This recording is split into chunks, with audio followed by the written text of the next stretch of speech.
J'essaie de ne pas je rentre dans la gueule aussi. Je dis, ça il est habillé, il dit chapeau, mais il n'a rien compris. C'est ça. Son espèce de cri.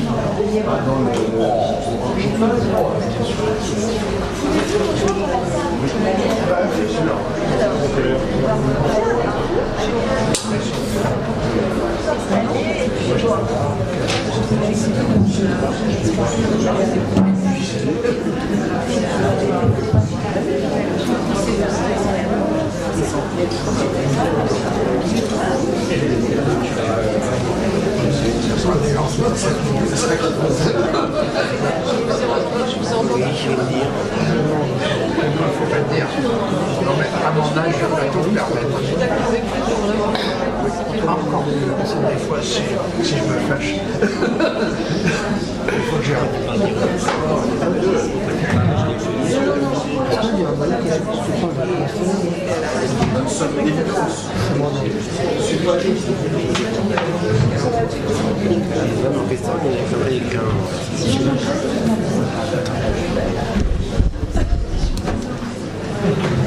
Bonsoir. Merci d'être là. Nous sommes absolument ravis que l'Université de Stendhal ait pensé à organiser cette table ronde à la bibliothèque. On a l'impression que voilà, un petit peu de la science des universitaires vient jusqu'à nous. Donc voilà, dans le cadre du colloque sur Aragon romancier qui a eu lieu le 23 et le 24 mai. Donc je vous laisserai présenter les conférenciers. Donc voilà, merci beaucoup. Merci beaucoup de votre accueil. Nous sommes aussi très heureux d'être là. Et puis le savoir doit être au plus près de la cité. Et dans le cas d'Aragon, ça me semble absolument essentiel.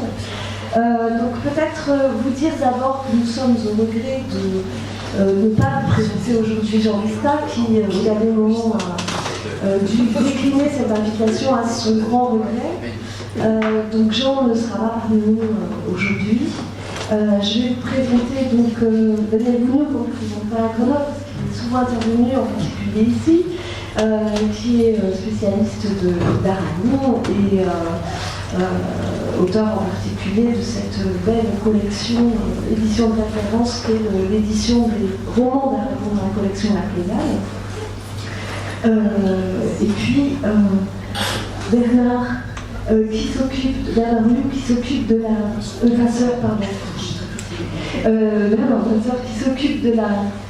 maison d'écrivains, un directeur de ce très beau lieu qui est le Moulin de Saint-Arnaud-en-Yvelines, qui est une maison d'écrivains et aussi un centre d'archives, un centre de documents, qui présentera peut-être mieux que moi tout à l'heure. Pierre Juquin, qui est en train de préparer une biographie d'Aragon, qui fut aussi compagnon en politique proche d'Aragon, et comme nos trois orateurs ici, des gens qui ont été proches d'Aragon dans la vie, donc il y a 30 ans ou avant. Et peut-être que la première question qu'on peut leur poser, c'est cette manière les modalités du lien qu'ils ont pu avoir avec lui. Chacun pourra ainsi se présenter dans son rapport à Aragon, à l'Aragon d'autrefois. Et nous en viendrons peut-être à la présence d'Aragon aujourd'hui, dont ils sont également les acteurs. Donc voilà, on fait parler Daniel et puis on continue. Alors la rencontre, voilà. Comment la rencontre avec Aragon? Je me rappelle qu'en 1975, j'étais reconnu depuis 1 an et demi à cette université Stendhal, dont je suis aujourd'hui professeur émérite. Donc j'ai fait beaucoup de chemin dans ma vie, puisque je suis resté à Stendhal. Mais j'avais inauguré avec Jean-Charles Gâteau un colloque, le surréalisme dans le texte. Et au cours de ce colloque sont venus Jean Ristat, Wolfgang Mobilas et quelques personnes travaillant à la fois sur le surréalisme et sur Aragon. Moi, bien sûr, je m'occupais déjà d'Aragon. Nous avons donc eu 3 jours de débat sur un sujet qui ressemble beaucoup au sujet traité par Aragon romancier dans le texte. Et c'était il y a 37 ans, et donc au campus. Alors je suis assez ému de voir que la roue tourne, et qu'en même temps, parfois nous repassons en spirale par les mêmes interrogations. Et en tout cas, tout ce temps, je l'ai passé très largement avec Aragon. Donc je pourrais dire, comme le titre de Jean Rispa, avec Aragon, moi j'ai passé 40 ans de ma vie avec cet auteur, et souvent je me demande pourquoi cet auteur, pourquoi a-t-il tellement compté pour moi. C'est un auteur passionnel, évidemment, qui remue nos propres passions, et néanmoins c'est un homme tellement exceptionnel, tellement différent, on ne peut pas dire, on ne peut pas s'identifier à Aragon. Simplement, on peut... Enfin, moi j'ai reconnu en lui quelque chose de... Moi j'étais philosophe. J'ai été recruté à Stendhal parce que j'avais fait un petit livre sur Blanche de Louis d'Aragon, quoique étant prof de philo au lycée de Toulon, après l'école normale supérieure et la direction de philosophie. Donc j'étais farci de Derrida, de Lacan, de Foucault, et toute cette clientèle, tout ce personnel philosophique, je le retrouvais dans Blanche de l'Oubli. Et donc ça m'a sidéré. La lecture de Blanche de l'Oubli a été absolument un coup de soleil, et je me suis dit, mais l'homme qui a écrit ça, je veux tout lire de lui, il est plus fort que tout ce que je croyais fort jusqu'à présent, tout ce que j'avais lu jusqu'à présent. Et donc, par marche rétrograde de Blanche de l'Oubli, qui est par 67, j'ai lu Aurélien, je l'ai d'abord bien sûr, et puis, bon, il y a eu des temps très forts. Le Fou d'Elsa, c'est un monument absolu. On peut passer sa vie dans le Fou d'Elsa. C'est un monument de sagesse, d'histoire, un monument d'amour des langues, un monument de piété et de... Après la souffrance des hommes, parce que le Fou d'Elsa raconte la chute de Grenade, raconte l'étranglement d'un royaume, d'une ville, et d'un royaume qu'on rejette à la mer, et qu'en 1490, on rejette le royaume andalou au-delà de la Nouvelle-Zélande, en Afrique. Et donc, Aragon m'a toujours touché on vient de dire sa science, mais c'est pas seulement la science, c'est la science avec l'extraordinaire saveur qu'il donne aux mots, l'extraordinaire pouvoir d'empathie, d'incarnation dans des personnages. Bon, il y a des personnages qui sont absolument en temps. Quand on a lu Aurélien, on ne peut pas oublier Bérénice Aurélien. Quand on a lu Le Voyageur de la Barrière, on ne peut pas oublier Mercadier, Paulette, Reine, Blanche, enfin, et surtout la touchante Laura à la fin, la Pâquerelle, la tournure innommable de la fin des Voyageurs de la Barrière.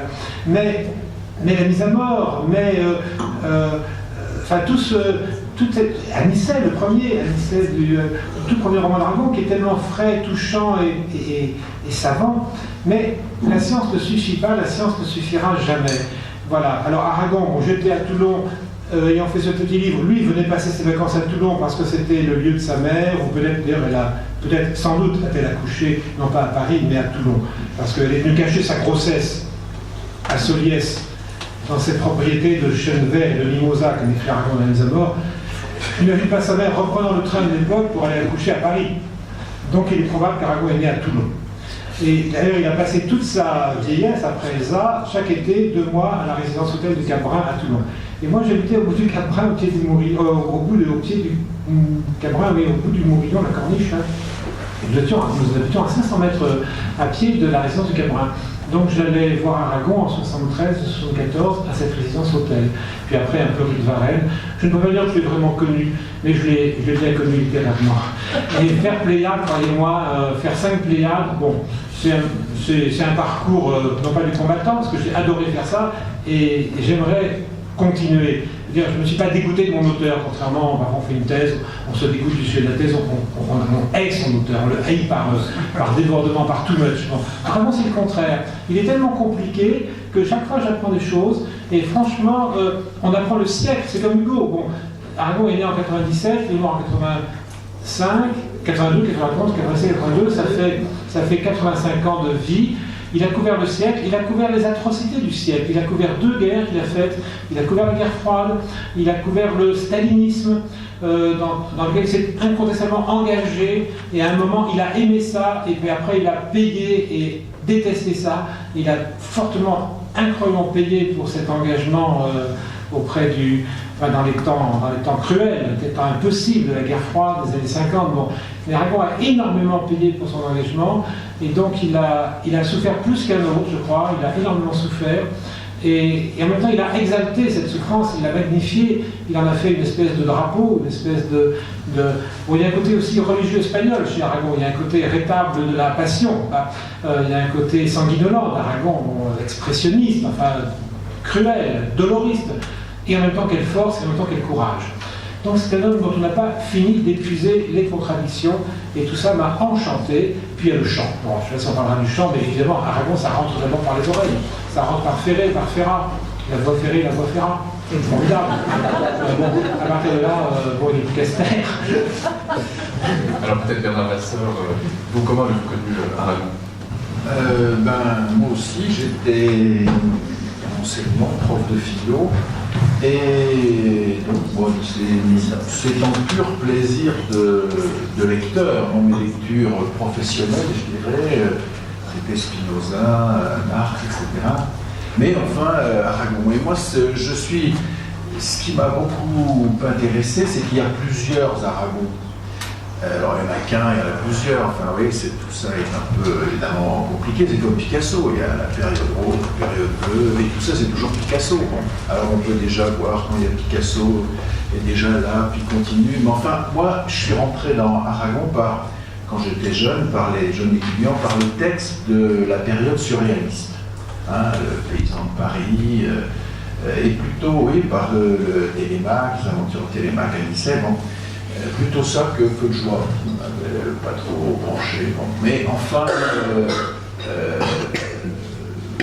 bon, voilà, c'est magnifique, c'est des textes, on se laisse aller, on se laisse emporter, etc. Bon, moi je suis rentré comme ça, et c'est ça qui m'a conduit à d'autres, le cycle du monde réel. Et puis évidemment, au fur et à mesure que le temps passait, celui qu'on appelle parfois le troisième Aragon, c'est-à-dire l'Aragon qui commence en 56, quoi, hein, autour du moment inachevé, autour de la Semaine Sainte, etc. Bon, et ben, on n'en finit pas de trouver à chaque fois, effectivement, ce que dit Daniel Boone, je ne pourrais que le paraphraser. Donc, c'est une richesse permanente. Moi, donc, je l'ai connu comme ça de loin. Hein. Après, je suis devenu permanent du Parti communiste, mais je ne l'ai pas connu directement, je n'ai pas eu affaire directement à lui, mais j'ai eu affaire à lui directement. Enfin, je l'ai rencontré une fois, et franchement, j'aurais pas dû le faire, parce que c'était complètement à la fin de sa vie. C'était un repas chez Boeuf, là, à Paris, c'était le restaurant où il allait. Et vous savez, on se dit, c'est le repas de ma vie, quoi. Je vais m'asseoir en face de Victor Hugo. Bon, et puis, la vieillesse avait fait son œuvre, et c'était déjà un naufrage. J'aurais dû rester sur l'image que j'avais. C'était la dernière année, hein. Ça se passait au début 82, il est mort le 24 décembre 82. Donc voilà. Puis après, le hasard a fait que je me suis trouvé embarqué et élu par l'association qui s'est occupée de la maison d'Aragon. Aragon avait en effet acquis une maison en 51 à Saint-Arnaud-en-Yvelines pour Elsa. C'est là qu'ils ont vécu, c'est là qu'ils ont écrit. C'était l'anti-Paris, cette maison. Ils avaient un appartement à Paris, donc ils étaient locataires. Et Paris, c'était l'activité. Bon, tandis que là, au contraire, une belle propriété avec un grand parc, etc. Bon. Et là, c'était la maison du repos et de l'écriture. Quand on la visite aujourd'hui, on se dit, voilà, quand on passe devant la toute petite table d'Aragon, on se dit, quand même, c'est là qu'ont été écrites quelques-unes des plus belles pages de la littérature du XXe siècle.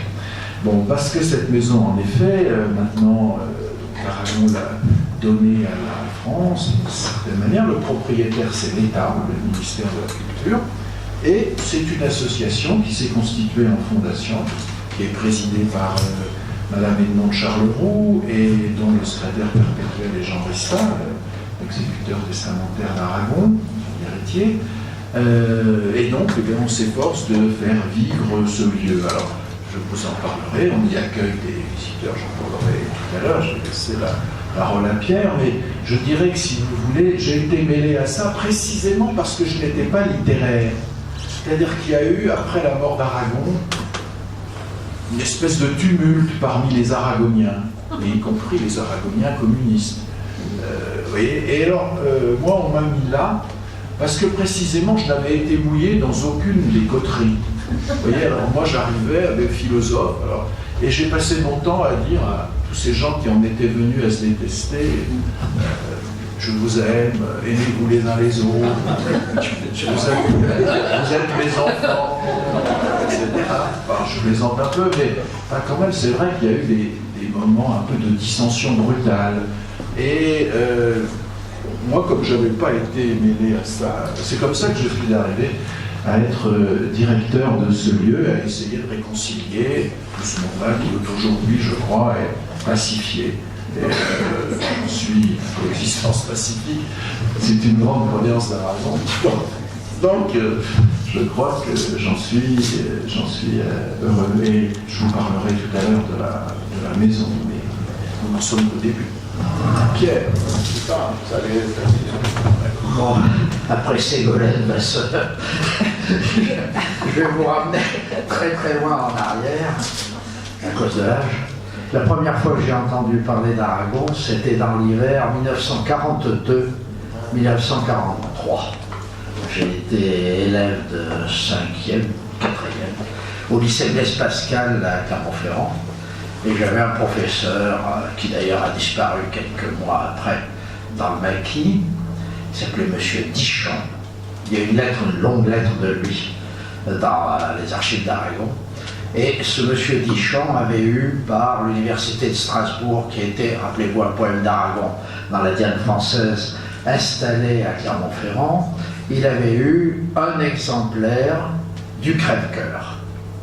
Alors il l'a montré à quelques élèves dont il savait que les parents étaient sûrs, et j'ai vu pour la première fois quelque chose qui était époustouflant pour moi, totalement incompréhensible, parce qu'à l'époque, la poésie, on connaissait pas mal de Moyen-Âge, mais la chanson de Roland, tout ça, heureusement, mais la poésie, ça s'est arrêté à Lamartine, Victor Hugo, Le Comte de Lille, allez savoir pourquoi.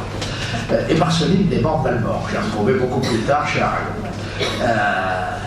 J'avais jamais vu des vers comme ça, sans ponctuation, etc. J'ai pas compris grand-chose, il ne nous a pas tout fait lire, d'ailleurs, on était 4-5, et j'ai en même temps tout compris. J'ai compris qu'il y avait là une force, un appel, quelque chose d'extrêmement puissant, et qui faisait qu'on se dépassait, on se projetait dans le monde que j'appellerais le monde de la résistance et le monde de l'espérance. Naturellement, je n'ai jamais oublié, et j'ai fini par rencontrer Aragon bien avant mes jeunes amis. En 1958, De Gaulle venait de... Fin 58 ou les premiers jours de 59. De Gaulle venait de prendre le pouvoir, la 5e République était instaurée, c'était un immense recul du Parti communiste qui, à mon avis, avait des racines antérieures. Et la direction du Parti communiste, le secrétariat de Thorez était là-dedans, m'avait demandé d'écrire un pamphlet contre André Malraux. Alors on m'avait fourni déjà des documents, et puis j'avais dit bon, je vais peut-être essayer, mais j'aimerais bien rencontrer Aragon. Ça n'était pas qu'un alibi, je sentais que j'avais besoin de lui pour en parler. Et je suis arrivé, donc ça a été fait, il m'a reçu très noblement et en même temps très gentiment. Moi, je sais qu'Aragon a pu être cassant, arrogant, parfois provocateur. Je n'ai jamais vu ça de sa part.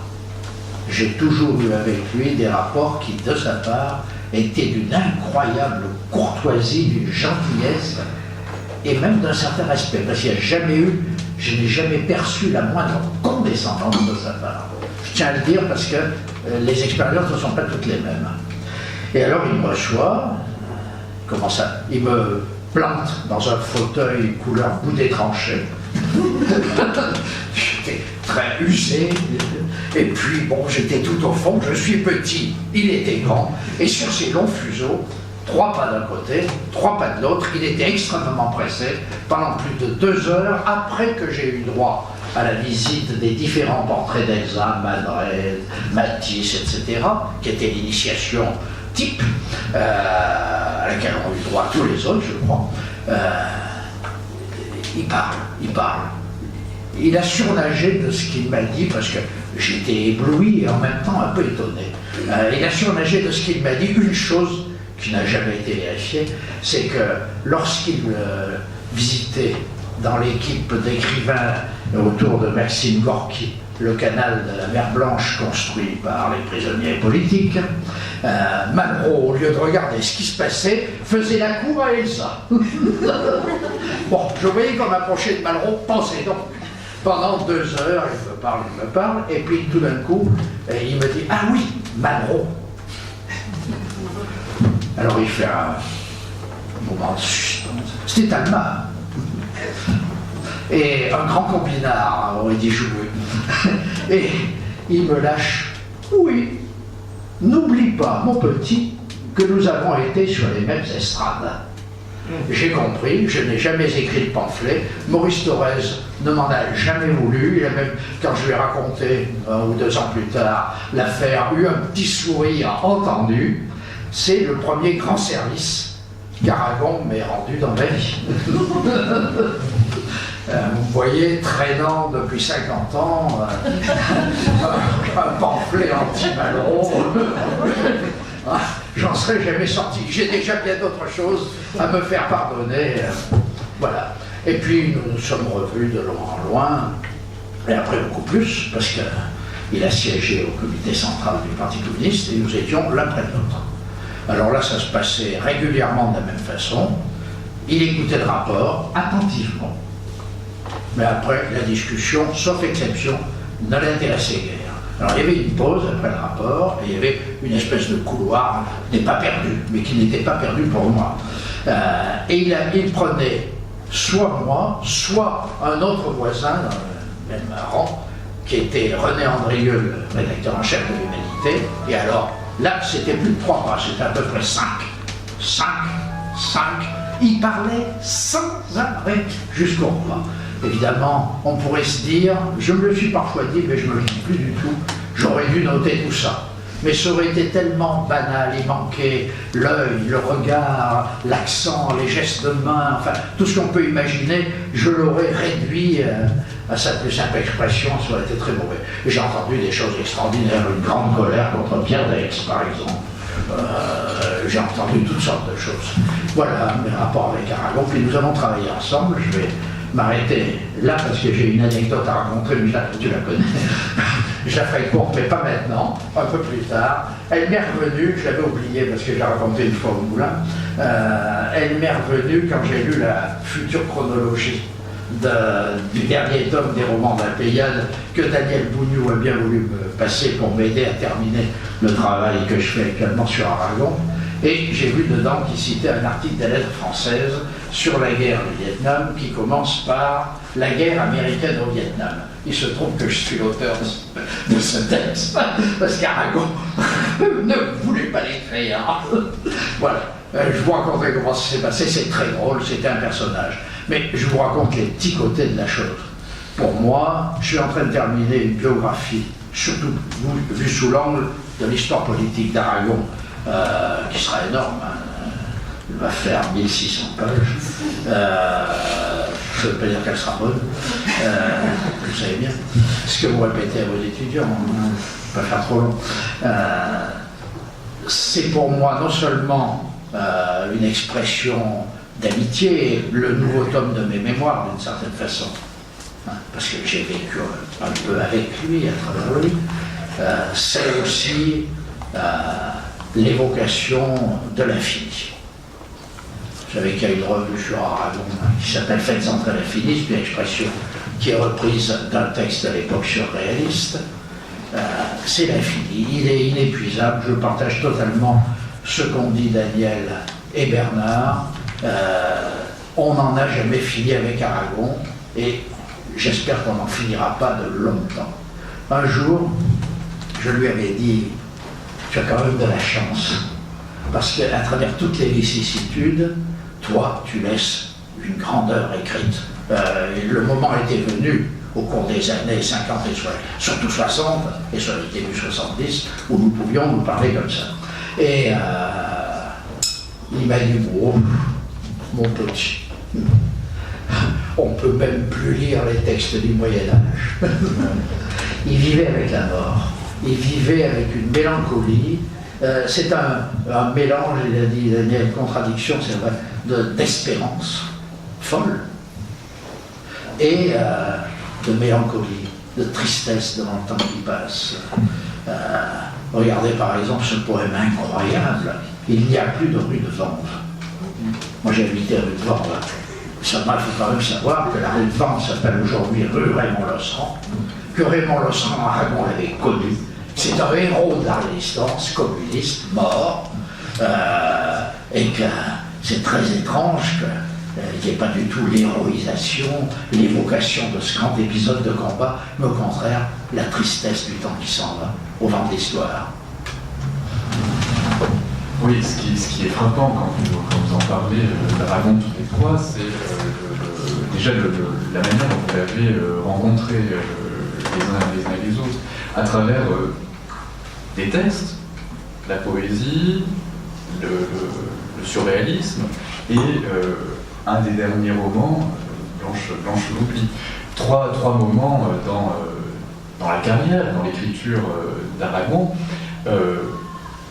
Aujourd'hui, nous sommes réunis dans une table ronde qu'on a décidé d'intituler Présence d'Aragon 30 ans après.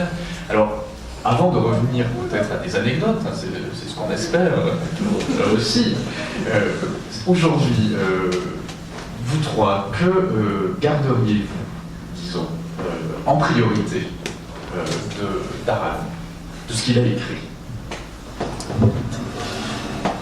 Il n'y a plus de rue de Vanves, c'est le dernier vers d'un poème des poètes, chanté par Léo Ferré, mais Ferré n'en chante que 5 strophes sur 24 ou 34. Ça s'appelle Blues chez Léo Ferré, ça n'a rien à voir. Le petit poème, c'est 14e arrondissement, et c'est là qu'il est question de.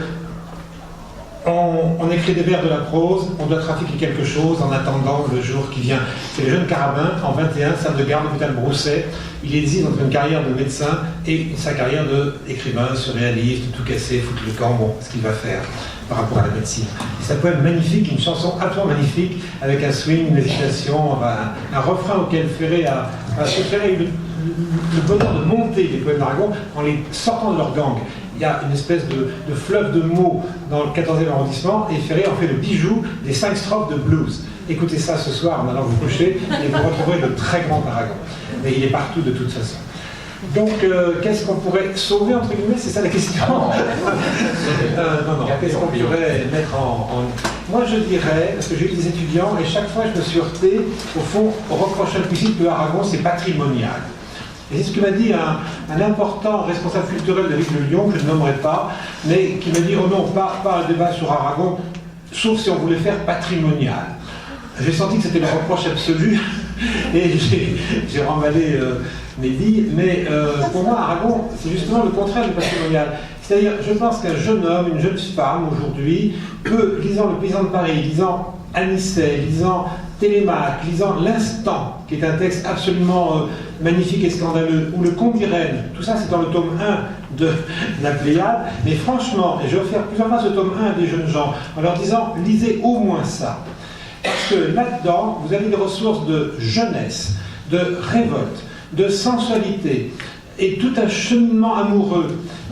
Aragon est parti par méandre dans les aventures de l'amour, et beaucoup de méandres, puisqu'il a fini dans l'homosexualité. Mais il a traversé, Elsa fait écran. Je veux dire, il y a, évidemment, Elsa c'est très important, mais il y a un avant Elsa, il y a un après Elsa, il y a un pendant Elsa qui n'est pas ce qu'on croit, car évidemment, c'est pas le couple majestueux, c'est pas le couple royal, c'est un couple extraordinairement contradictoire, tiraillé, douloureux.